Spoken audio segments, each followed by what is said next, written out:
Move est une émission automoto unique. Dans Move, nous approchons le monde automobile d'un point de vue lifestyle, design et innovation. Dans cette émission, on fait le point sur Maybach, Bentley, Lamborghini, la Mercedes SLR, McLaren et l'Audi R8.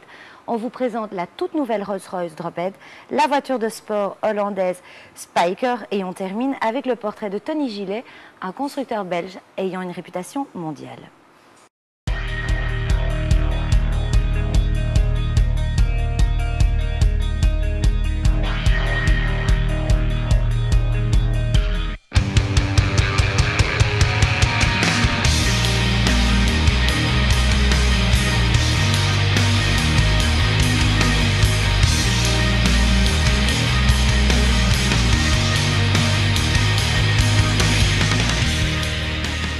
Je n'étais pas au départ orienté par mes parents pour faire de la compétition ni des sports mécaniques, puisque ma première moto je l'ai eue à 18 ans après un dur combat pour convaincre mes parents de me laisser rouler au départ en vélo Solex avant de faire de la compétition motocycliste. Donc je me suis retrouvé 6 mois plus tard sur des motos 500 cm3 alors qu'au départ j'avais demandé un vélo Solex.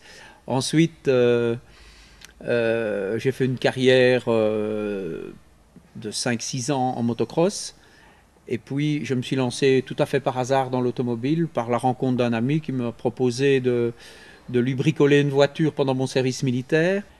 Et puis de fil en aiguille, là j'ai fait une carrière d'une dizaine d'années en compétition automobile avec des voitures de plus en plus puissantes. Ça s'est terminé par une Formule 2 ex-Jabouille, une Formule 5000 de 500 chevaux. Et ma dernière saison, je crois que je pouvais dire que c'était l'apothéose de ma carrière, puisque sur 19 courses, j'ai gagné les 19 courses, j'ai battu 14 records. En plus, j'ai eu la Coupe du Roi aux 24 heures de Francorchamps. Je crois qu'il était difficile de faire mieux pour arrêter la compétition.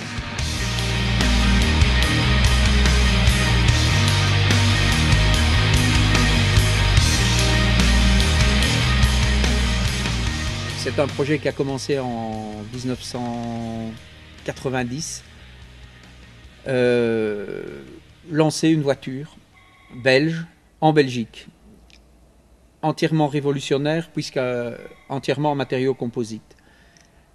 Et la pratique a voulu qu'on commence réellement le projet en 91 et un an plus tard, nous présentions la voiture au Salon de l'Auto dans le Patio. On avait obtenu de la FEBIAC un stand dans le Patio et nous présentions le premier prototype de la Vertigo au Salon de Bruxelles. Après, pour vraiment marquer l'histoire, parce qu'il n'y a pas 36 solutions pour faire connaître une marque, c'est ou bien d'attendre très longtemps, ou bien essayer de faire créer un événement.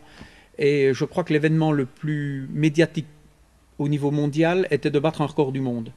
J'avais eu l'occasion de battre le record de 0 à 100 avec une Donkervoort quelques années auparavant. Donc je sentais que c'était un événement qui pouvait marquer. Et j'ai tenté de rebattre le record avec la Vertigo. Et à ce moment-là, je l'ai battu en novembre. Et quelques jours plus tard, je présentais la voiture au Salon de Détroit en venant avec un record du monde. Ça a impressionné terriblement les Américains. On a fait une vingtaine de minutes sur CNN. C'est quand même pas évident pour des petites marques comme nous. Larry King a fait son show sur notre stand. On a eu vraiment une audience incroyable et un accueil très chaleureux de la part des Américains.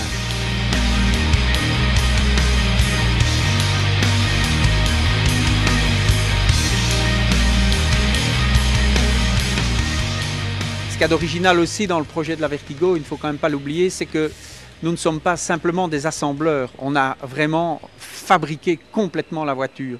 Vous avez derrière moi par exemple des pièces de la voiture de compétition qui sont ce qu'on appelle de la mécano-soudure. C'est de la technique aviation, mais le carbone, les moules, les carrosseries, les châssis, tout est fabriqué ici. Oui, qu'est-ce que je n'ai pas encore fait et que je rêverais de faire? Eh bien, ça c'est très simple parce qu'en fait, je fabrique des voitures, mais ma passion, mais vraiment viscérale, c'est la moto. Donc, si un jour je pouvais un peu prendre du recul par rapport à la vertigo, si mon environnement me permettait quelques heures de détente, il est clair que mon rêve, ce serait de construire une moto.